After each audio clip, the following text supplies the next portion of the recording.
Good afternoon friends.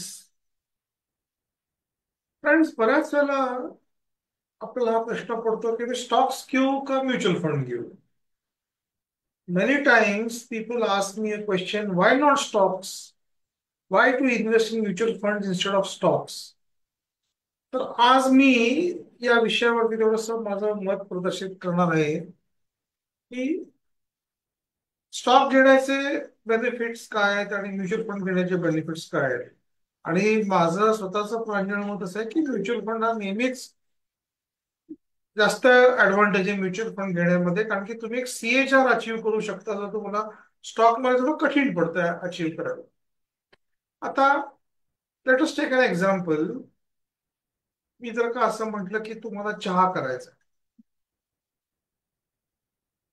Versus तुम्ही एका चहाच्या दुकानात जाऊन एक कप चहा प्यायचा आहे, तर काय जास्त इझी आहे. तुम्हाला जर का चहा करायचा असेल, तुम्हाला दूध आणलं पाहिजे, पावडर आणली पाहिजे, तुमच्याकडे चहाचं भांड पाहिजे, तुमच्याकडे गॅस पाहिजे.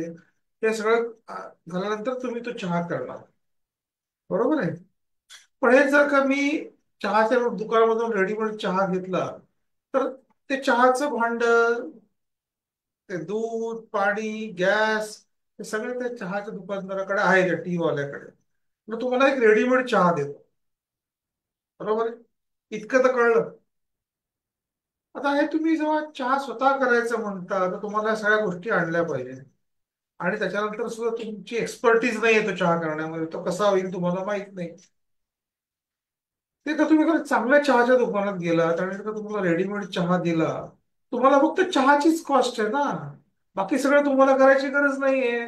भांड आण, दूध आण, पातेला आण, गॅस आण, कसा होईल तुमचा वेळ त्याच्यात चहा करण्यामध्ये घालवणं, हे सगळं तुम्हाला का परत नंतर तर भांडी धुवून ठेवणं, तुम्हाला काहीच करायचं नाहीये. फक्त चहाचा ग्लास, एक कप चहा विकत घ्यायचा, आणि त्यासाठी तुम्हाला जे काही 10 रुपये लागतात, 20 रुपये लागतात ते. इथे तुम्हाला खर्च किती आहे चहा स्वतः बनवण्यामध्ये.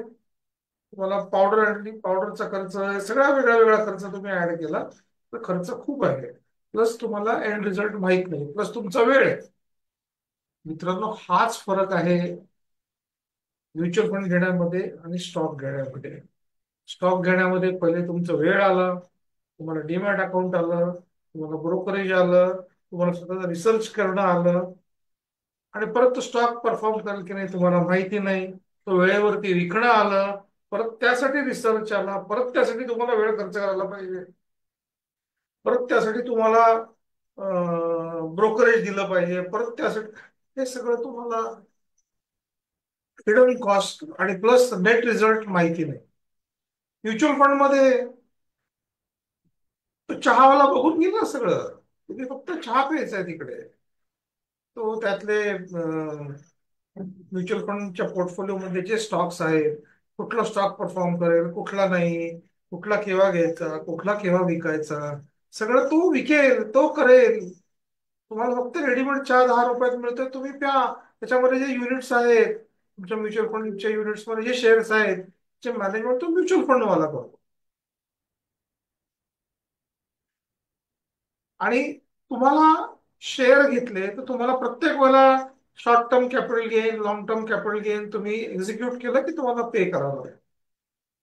इथे तुम्ही जोपर्यंत तुमचं म्युच्युअल फंडचे युनिट्स विकत नाही, त्याच्या आतले stocks mutual fund managers buy sell करत असतात, पण त्याचा तुम्हाला टॅक्स पडत नाही. तुम्ही जोपर्यंत तुमच्या युनिट्स विकत नाही, तोपर्यंत तुम्हाला टॅक्स नाही. मग तुम्ही 10 वर्ष ते युनिट्स विकले, तुम्हाला टॅक्स पण 10 वर्षांनी पे करायचा आहे. आता मला तुम्हीच सांगा. आणि असं प्रूव्ह झालेलं आहे की ओव्हर अ लॉंग पिरियड, म्हणजे 10-15 वर्षाच्या पुढे म्युच्युअल फंडचं CAGR आणि स्टॉकचं CAGR ऑलमोस्ट सेम येतं. काही मित्रांनो काय माहितीये, काही मोजक्या स्टॉक्सने खूप प्रचंड रिटर्न्स दिलेले आहेत, पण ते घेणारे लोक, त्यांचं नशीब, त्यांनी त्यावेळेला घेतला, ते लॉंग टर्म होल्ड केले आणि त्यांनी ते विकले किंवा त्यांची असल्याची ते व्हॅल्यू बघतात. पण असे फार कमी स्टॉक्स काही लोकांकडे आहेत. तेच उदाहरण आपण घेऊन चालतो की स्टॉक्स मध्ये पैसे जास्त बनतात, पण तुम्ही रेग्युलर जर का ओव्हरऑल सगळ्या इंडस्ट्रीमध्ये सगळे स्टॉक्स बघितले आणि म्युच्युअल फंडशी कम्पेअर केलं, तर तुम्हाला असं दिसेल की म्युच्युअल फंड लॉंग टर्म मध्ये चांगला CAGR देतो आणि प्लस तुमचा वेळ खूप वाचवतो, तुमचा खर्च खूप वाचवतो आणि तुम्हाला एक जो इन्फ्लेशन प्लस GDP याच्यावरती एक तुम्हाला 2-3% रिटर्न म्युच्युअल फंड देण्याची त्याची क्षमता आहे. आणि बरेचसे चांगले म्युच्युअल फंडचे स्कीम्स असे रिटर्न देतात. तरी सुद्धा म्युच्युअल फंडला आणि स्टॉक्सला डिस्क्लेमर आहेच की please read the offer documents carefully before investing. Mutual fund investment are subject to market risk. मित्रांनो, तुम्हाला हा जर का व्हिडिओ आवडला तर प्लीज लाईक करा आणि सबस्क्राईब करा. मी एका छोट्या सिंपल भाषेमध्ये समजवण्याचा प्रयत्न केलाय की why to buy mutual funds instead of stocks. आणि हो, चॅनेलला लाईक करणं, सबस्क्राईब करणं, व्हिडिओला लाईक करणं, सबस्क्राईब करणं हे फ्री ऑफ कॉस्ट आहे. त्याची काही कॉस्ट नाही, चहा प्यायची सुद्धा कॉस्ट नाही. त्यामुळे तुम्ही प्लीज मला चॅनल लाईक करा आणि सबस्क्राईब करा. Thank you so much. Trust your mutual fund advisor, trust Vivek Mule, trust home financial services. Thank you.